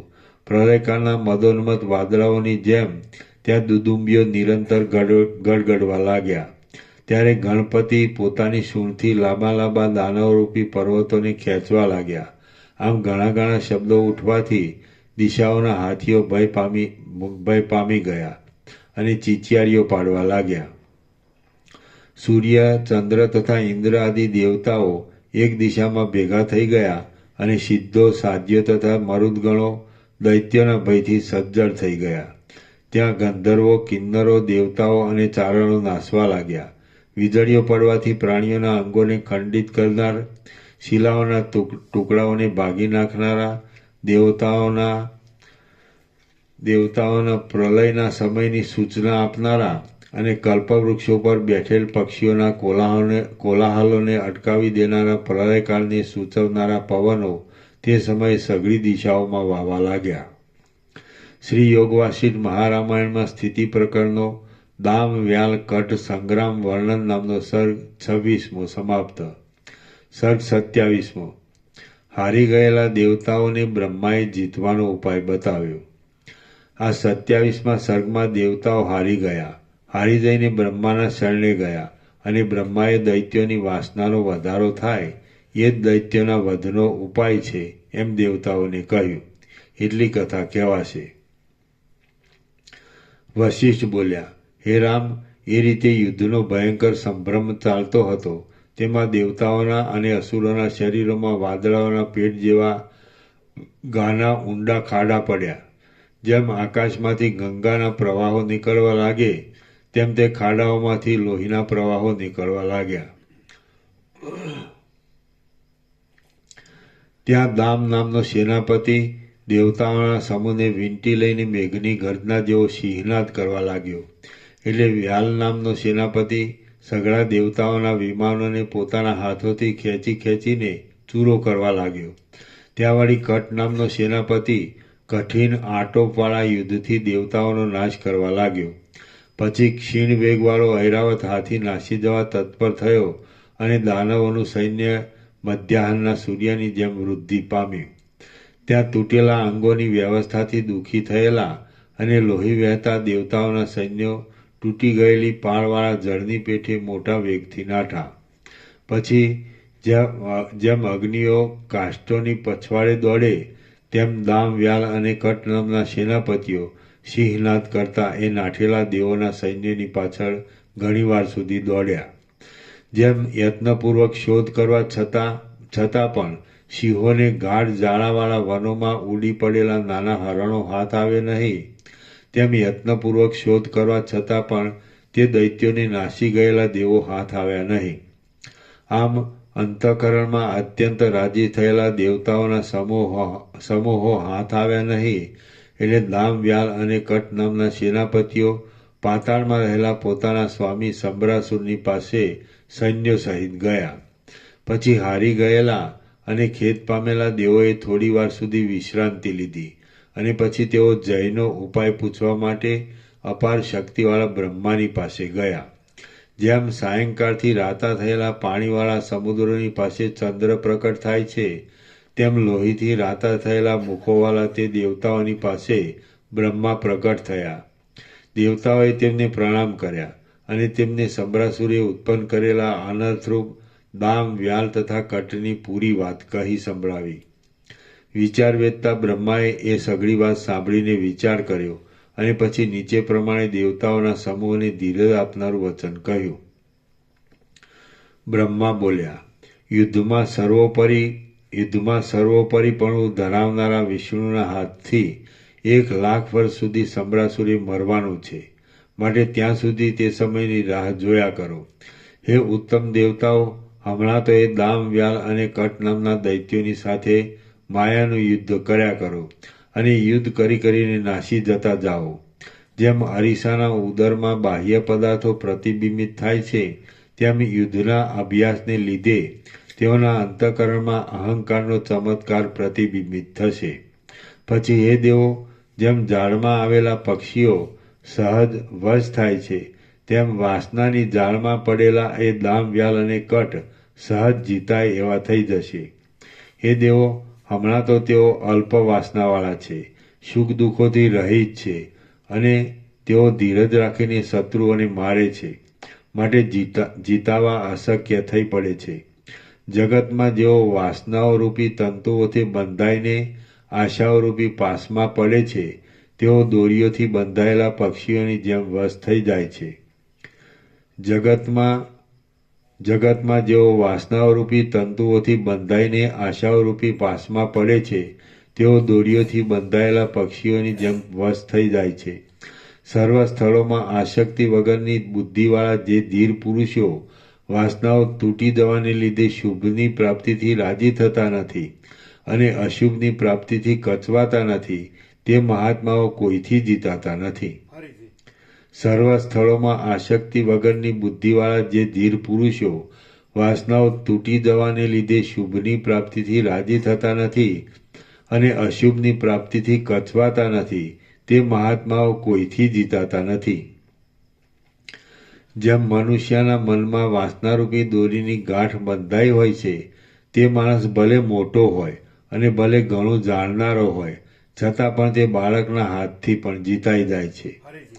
જે મનુષ્યના મનમાં વાસનારૂપી દોરીની ગાંઠ બંધાઈ હોય છે, તે માણસ ભલે મોટો હોય અને ભલે ઘણું જાણનારો હોય, છતાં પણ તે બાળકના હાથથી પણ જીતાઈ જાય છે. જેમ સમુદ્ર જળના પાત્રપણાને પામે છે, તેમ આ હું છું અને આ મારું છે એવી રીતની કલ્પનાઓ કરનારો માણસ આપદાઓના પાત્રપણાને પામે છે. જેમ સમુદ્ર જળના પાત્રપણાને પામે છે, તેમ આ હું છું અને આ મારું છે એવી રીતની કલ્પનાઓ કરનારો માણસ આપદાઓના પાત્રપણાને પામે છે. હે દેવતાઓ, જે પુરુષ આત્માને દેહાદિરૂપ માને છે, તે પુરુષ સર્વજ્ઞ હોય તો પણ સર્વ સ્થળોમાં મોટું કંગાલપણું પામે છે. હે દેવતાઓ, જે પુરુષ આત્માને દેહાદિક રૂપ માને છે, તે પુરુષ સર્વજ્ઞ હોય તો પણ સર્વ સ્થળોમાં મોટું કંગાલપણું પામે છે. આત્મા અનંત અને અપરિચ્છિન્ન છે. આત્મા અનંત અને અપરિચ્છિન્ન છે. જે માણસ તેને દેહાદિક રૂપ માને છે, તે માણસ પોતાના હાથથી જ પોતાના આત્માને પરવશ કરે છે. આત્મા અનંત અને અપરિચ્છિન્ન છે. જે માણસ તેને દેહાદિક રૂપ માને છે, તે માણસ પોતાના હાથથી જ પોતાના આત્માને પરવશ કરે છે. જો ત્રૈલોક્યમાં પણ આત્માથી જુદું કાંઈ હોય તો તેમાં લેવા દેવા વગેરેની વાસના બંધાય એ ઠીક કહેવાય, પણ આત્માથી જુદું કાંઈ જ નથી, માટે સઘળી વાસનાઓ વ્યર્થ જ છે. જો ત્રૈલોક્યમાં પણ આત્માથી જુદું કાંઈ હોય તો તેમાં લેવા દેવા વગેરેની વાસના બંધાય એ ઠીક કહેવાય, પણ આત્માથી જુદું કાંઈ જ નથી, માટે સઘળી વાસનાઓ વ્યર્થ જ છે. મિથ્યા વસ્તુમાં આસ્થા રાખવી એ જ અનંત દુઃખની એક જાતની ખાણ છે. મિથ્યા વસ્તુમાં આસ્થા રાખવી એ જ અનંત દુઃખની એક જાતની ખાણ છે, અને મિથ્યા વસ્તુમાં આસ્થા ન રાખવી એ જ અનંત સુખોની ખાણ છે. અને મિથ્યા વસ્તુમાં આસ્થા ન રાખવી એ જ અનંત સુખોની ખાણ છે.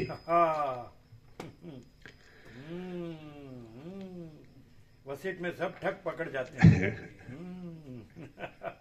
चलिए आगे.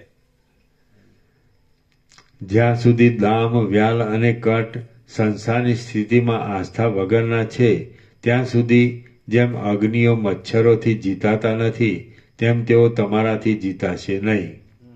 વાસના અવશ્ય દીનતા પમાડનારી છે. વાસના અવશ્ય દીનતા પમાડનારી છે. એ વાસના જો મનમાં હોય છે તો તેથી પ્રાણી હારી જાય છે. એ વાસના જો મનમાં હોય છે તો તેથી પ્રાણી હારી જાય છે, પણ એ વાસના ન હોય તો મચ્છર પણ મેરુ પર્વત જેવો દ્રઢ રહે છે. પણ એ વાસના ન હોય તો મચ્છર પણ મેરુ પર્વત જેવો દ્રઢ રહે છે. જે પદાર્થની પ્રથમ વાસના થોડી હોય છે, તે પદાર્થની વાસના પાછળથી પુષ્ટ થતી આવે છે. જે પદાર્થ વિદ્યમાન હોય તેના અવયવો વધે છે, પણ અવિદ્યમાન પદાર્થના અવયવો વધતા નથી. એ નિયમ પ્રમાણે વાસના જો થોડીક પણ હોય તો પાછળથી તેમાં વધારો થયા વગર રહેતો નથી. આથી હે ઇન્દ્ર, તમે એવું કરો કે જેથી એ દામ આદિ દૈત્યો અમે દેહાદિક છીએ અને જય પરાજય તથા જીવન આદિ અમારા છે એવી ભાવના કરે. તેમાં તેમની તે ભાવના દ્રઢ થાય. લોકોને જે વિપત્તિઓ આવે છે તથા જે સારી નરસી દશાઓ થાય છે તે સઘળી વિપત્તિઓ અને દશાઓ તૃષ્ણારૂપી કાકતના કડવા અને કૂણા ત્રોફાઓ જેવા ફળ છે. લોકો વાસનારૂપી તંતુઓથી બંધાઈને ગોથા ખાધા કરે છે. તેથી જો વાસના વધી હોય તો તે મહા દુઃખદાયી થાય છે અને જો તે કપાઈ જાય તો તે સુખદાયી થાય છે. જેમ મોટો અને પ્રબળ સિંહ પણ સાંકળથી બંધાય છે તેમ ધીર, મહાપંડિત, કુલીન અને મોટો પુરુષ પણ તૃષ્ણાથી બંધાય છે. દેહરૂપી જાળમાં હૃદયરૂપી માળાની અંદર રહેનારા જીવરૂપી પક્ષીઓ તૃષ્ણારૂપી જાળથી બંધાઈ જાય છે. જેમ બાળક દોરીથી પરવશ થયેલા અને બહુ જ હાંફતા પક્ષીને ખેંચે છે તેમ કાળ પણ વાસનાથી રાખ થયેલા લોકોને ખેંચે છે. તેમ કાળ પણ વાસનાથી રાખ થયેલા લોકોને ખેંચે છે. હે ઇન્દ્ર, દામ, કટ અને વ્યાલને જીતવા સારું આયુધો ગોઠવવાની કે યુદ્ધમાં ભ્રમણ કરવાની કશી જરૂર નથી. માત્ર યુક્તિ તથા યત્ન વાપરીને તેમનું અભિમાન વધે તેમ કરો. હે દેવરાજ, જ્યાં સુધી વાસના વધવાથી શત્રુઓનું ધૈર્ય ઓછું થવા ન લાગ્યું હોય ત્યાં સુધી તે શત્રુઓ પર શસ્ત્રો, અસ્ત્રો કે નીતિશાસ્ત્રો એમાંનું કોઈ પણ જીત મેળવી શકતું નથી. એ દામ, વ્યાલ અને કટ નામના દૈત્યો યુદ્ધના અભ્યાસને લીધે મત્ત થઈને અંધકારમય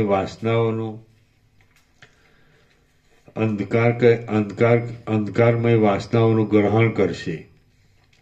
સંભરાસુરે બનાવેલા એ મહાઅજ્ઞાની પુરુષો જ્યારે વાસનાઓમાં બંધાશે ત્યારે સહેલાઈથી જીતાય એવા થઈ જશે. એટલા માટે હે દેવતાઓ, તેઓ જ્યાં સુધી અભ્યાસને લીધે દ્રઢ વાસનાઓવાળા થઈ જાય ત્યાં સુધી તમે યુક્તિપૂર્વક યુદ્ધ ઉઠાવીને તેમને તમારી સાથે લડાવ્યા કરો. જ્યારે તેઓ દ્રઢ વાસનાઓમાં બંધાશે ત્યારે તેઓ તમારે વશ થઈ જશે. જ્યાં સુધી અંતઃકરણો તૃષ્ણાથી પરોવાયેલો ન હોય ત્યાં સુધી કોઈ પણ લોકો નરમ થતા નથી. જેમ મહાચપળ તરંગોરૂપી કલ્લોળનો સમૂહ સમુદ્રની અંદર જ રહેલો છે તેમ આ સઘળું સમવિષમ જગત પોતાની વાસનાની અંદર જ રહેલું છે. એટલા માટે સંસારમાં વાસનાનું જ ઓસડ કરવું યોગ્ય છે. શ્રી યોગ વાસિષ્ઠ મહારામાયણમાં સ્થિતિ પ્રકરણનો પિતામહ વાક્ય નામનો સર્ગ 27મો સમાપ્ત. ઓમ ઓમ ઓમ. 460. પ્રસાદ આપી દે.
તમે લેજો હર્ષદ પ્રભુ.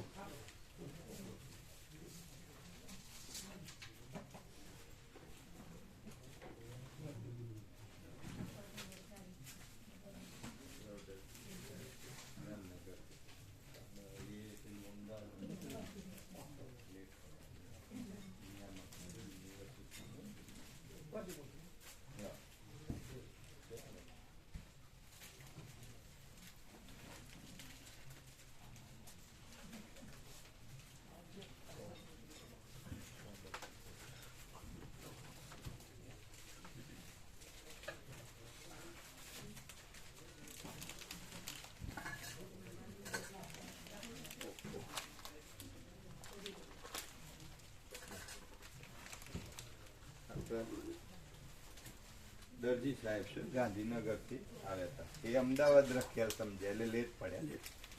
અને જે ગુજરાતની જેટલી પણ યુનિવર્સિટીઓ છે ને એનું હેન્ડલિંગ ગાંધીનગરથી કરે. એમના બાબાને છે બેનને ગાંધીનગર. એટલે કેવી રીતે હેન્ડલિંગ એટલે બધી યુનિવર્સિટી કરી ને એનું સંચાલન છે કમિશનર ઓફ સ્કૂલમાંથી. અહીંયા કમિશનર હાયર એજ્યુકેશન છે એવું હું છું. 86 યુનિવર્સિટી 86 યુનિવર્સિટી. એ લોકોને નિત્ય દર્શન આપો.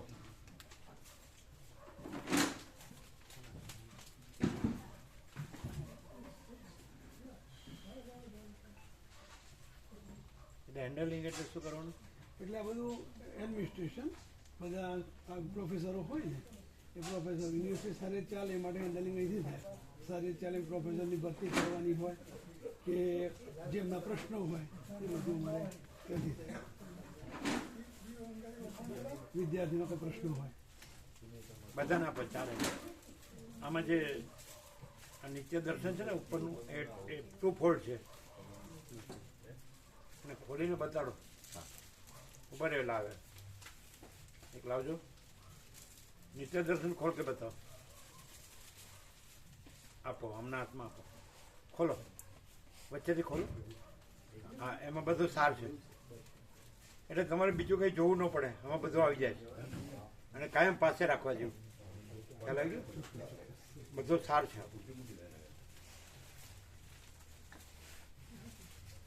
હા એ 2 ફોલ્ડ છે એમાં બધું આવી ગયું. આમ તમારું ગામ કેવું વતન? મારું વડનગર. વડનગર.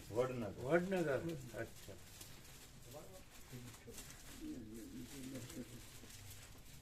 ખેરાલુની પાસે જ. ખેરાલુની પાસે 10 કિલોમીટર. વિસનગર વડનગર ને ખેરાલુ. વિસનગરથી 22 કિલોમીટર ખેરાલુ. અને ત્યાંથી વડનગર 10. વચ્ચે આવે વિસનગર પછી વડનગર અને પછી ખેરાલુ. ત્યાંથી રસ્તો ઈડર જાય છે તો. હા ત્યાંથી ઈડર જાય. અમે વિચરેલા છીએ. બધે ખેરાલુ બધે તત્વો થઈ ગયું આખા ઉત્તર ગુજરાતમાં. બધે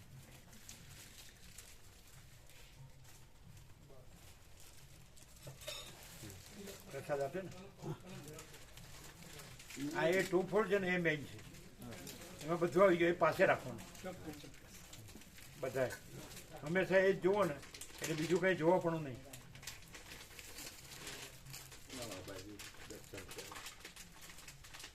યોગેશ પ્રભુ 29 મુંબઈથી યોગેશ પ્રભુ 29 તારીખે આવવાના.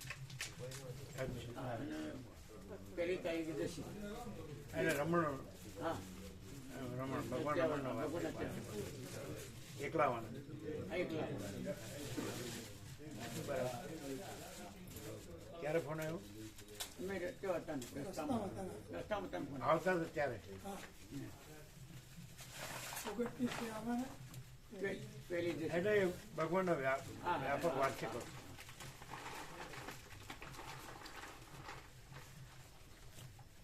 પછી પેલા નિકોરા ઓખોમના ડોક્ટર આવ્યા હતા ને ઈશ્વરપુર લઈ સ્વામીજી માટે નિકોરા.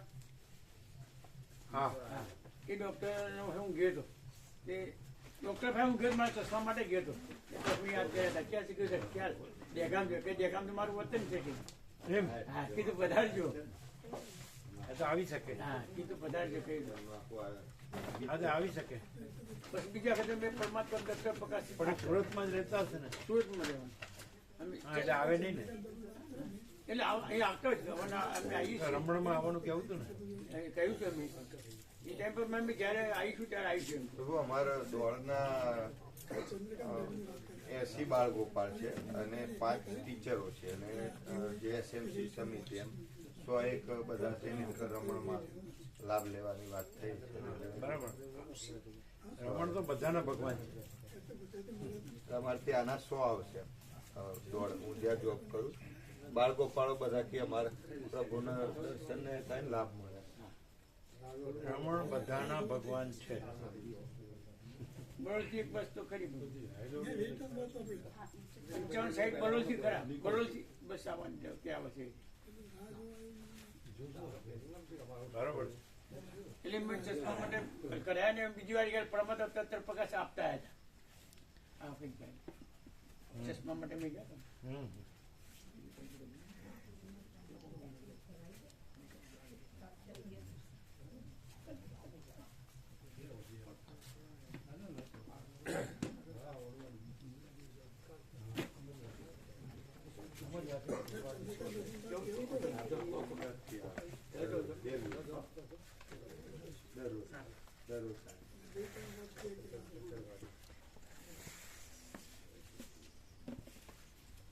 પછી ચંદ્રકાંત પ્રભુનો હતો ફોન બરોડાવાળા કે પહેલાં અમને કોન્ટેન્ટ પૂછ્યું કે શું વાતચીત થઈ. અમે કહ્યું કે આવી વાતો થઈ ગઈ એટલે કે ચિંતા ના કરશો થઈ જશે. એ કેવી રીતે એ જાણે પણ અમને ફોન એ લોકો વાત થઈ ગઈ એ ત્યાંથી જ એ લોકો બધું કરી દીધું હોય તો પછી કે એમને કીધું હશે ત્યારે એમને કીધું હશે ને ચિંતા ના કરતા કારણ કે એ સાહેબ બોલ્યા હતા 3 વાર બોલ્યા weight and watch. Weight and watch 3 વખત વેઇટ એન્ડ વોચ છે 3 વાર બોલ્યા હતા. એનું કારણ શું? એનો અર્થ શું? રાહ જુઓ થશે. થશે નો કહેવાય. વેટ એન્ડ વોચ નો અર્થ તો ખાલી રાહ જુઓ જ થાય. થશે નો થાય. રાહ જુઓ. હા, વેટ એન્ડ વોચ નો અર્થ ખાલી રાહ જુઓ થાય. થશે એવું ન થાય. અમને ચંદ્રકાંત પ્રભુની વાત થઈ ને એ કોણ છે? જેના ભલામણથી ગયા હતા ને બહુ મેં ફોનથી અમે ગયા હતા ને મળવા માટે. એટલે એમનું શું? એમનો અધિકાર શું છે? એમની સત્તા શું છે? રાજકીય પ્રભુ બધી ઓળખાણો રાજકીય ભાજપના આગેવાન એ ભાજપના છે તો મહેસાણા એમનો ફોન આવ્યો. ક્યારે આવ્યો? એટલે જ તમે આવતા આવ્યા ને એને શું કીધું? મળીને આવ્યા પછી એમને એમ કહ્યું કે પેલા વાત તમારે શું એમ કે મળી લીધું ને કે સાહેબને અમે કીધું હા. પછી કે એમ કે શું વાત થઈ અમે જે વાત થઈ હતી એ વ્યક્ત કરી અને પછી એમ કહ્યું કે ચિંતા ના કરશો મારા સાહેબ જોડે વાત થઈ ગઈ થઈ જશે. એવું કીધું? સાહેબ એટલે તમે ગયા હતા એની જોડે? હા અમે ફોન કરીને વાત કરી લીધી. તો એને કેમ એને કીધું કે આ લીગલ થયું છે? હા એટલે એ તો કેવું પ્રભુ બોલે એ રીતનું કારણ કે કાગળિયામાં કેવું અત્યારે ઓનલાઈન થઈ ગયું છે એટલે ઓનલાઈનમાં બતાવે જગ્યા એટલે એ ચેન્જ પણ કરી શકે એટલે ચેન્જ કરી દીધી અને પછી એની પ્રિન્ટ કાઢે અને સહી સિક્કો કરે. એટલે અમે જ્યારે કહ્યું ને મેં કીધું અમે રજૂઆત કરવા જ આવ્યા છીએ કે આ રીતનું થયું છે કે અમારો વિષય છે સામાજિક જ્ઞાન 6 થી 8માં સામાજિક વિજ્ઞાન તો માલસરમાં અમારી ઈચ્છા છે લેવાની આ રીતનું વ્યક્ત કર્યું જગ્યા એ બધી વાત કરી અને પછી કે કંઈક જગ્યા જ નથી તો એટલે ગોર ગોર બધી વાતો કરી એમ જગ્યા નથી એમ કીધું. તમે આ યશવંત પ્રભુને કેવું હતું ને કે એમણે આવું આવું કહ્યું? હા બધું જ કહ્યું અમે ચંદ્રકાંત પ્રભુ બધી વાત કરી કે આવું આવું અમને તો વાત કરી એમ આખું ચોખ્ખું નહીં કીધું કે મળશે એમ કે મારામાં કોઈ સત્તા જ નથી. હું મારી એમ કે છોકરી હોય કે મારી પત્ની હોય તો પણ હું ના આપી શકું એમ. અમને તો એવું કહ્યું એમ એટલે કે મારી વાત થઈ ગઈ છે ચિંતા ના કરો છો. ચંદ્રકાંત પ્રભુ બરોડવાળા એમ અમારા હાઈસ્કૂલના પ્રમુખ છે પ્રભુ અને આવી રીતે સક્રિય છે ભાજપના સત્યથી થવું જોઈએ. બરાબર છે? સત્ય છે ને એ પ્રમાણ છે. અસત્ય કાંઈ નથી એટલે સત્યથી થવું જોઈએ. બરાબર?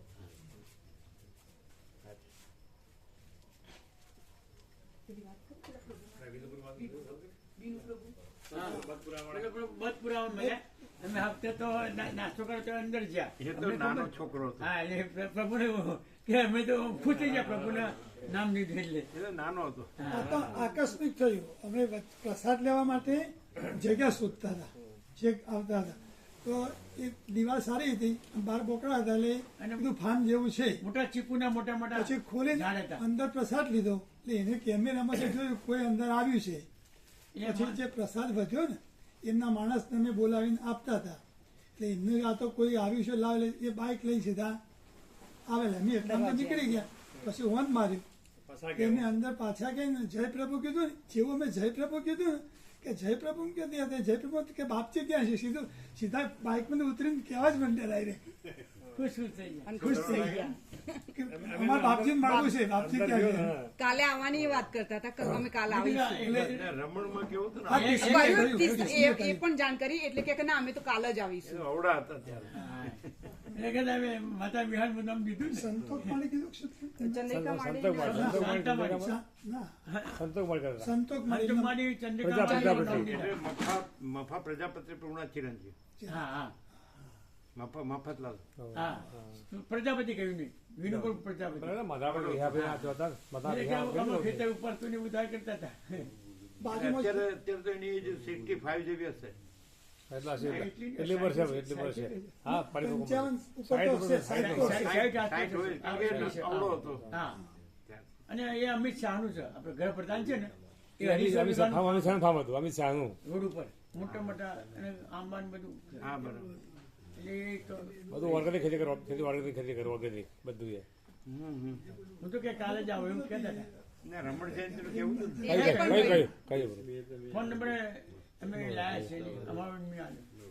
સંતોષ માળી એની દાદી થાય. હા હા બરાબર. એના ચિરંજીવ મફા પ્રભુ. હા અને બરાબર મફા પ્રભુના ચિરંજીવ. બરાબર. એના માળીનું નામ દીધું હશે એને. ચંદ્રિકા માળી ચંદ્રિકા માડી કીધું. ચંદ્રિકા માળી કોઈ ના, બીજું બીજું કોઈ ચંદ્રિકા માળી કયા હતા બાજુમાં? એમનું નામ વિનુભાઈ હતું, વિનુભાઈ પ્રજાપતિ. એનું પ્રભુ તો નાના. હા એવું છે. એને 60-65 હોય અત્યારે. હા એમના બાજુમાં ઘર આવ્યું કે? આ તો 50 વર્ષ પહેલાનો વાળી. હા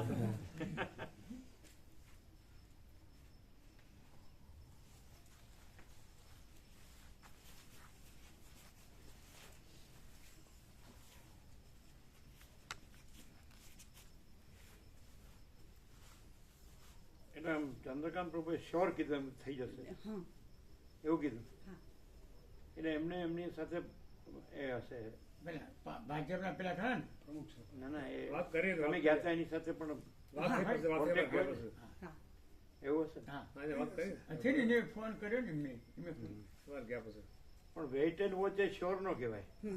એને એમ કીધું ને કે વેઇટ એન્ડ વોચ, એ તો એ કહેતા હતા સાહેબ એટલે એ શ્યોર ન કહેવાય. હા એમ જુઓ એમ. હા રાજુઓ હે રાજુઓ રાહ જુઓ. રાહ નહીં જોવાની, સત્ય થવું જ જોઈએ. મસ્ત મસ્ત.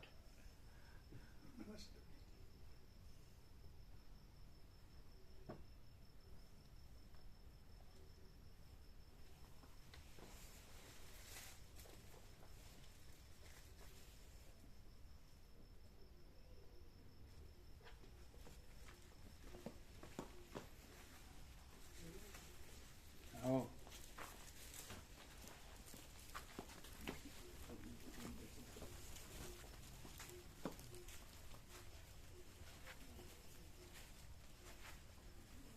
વાંચો બરાબર. આ 3 લાઈન.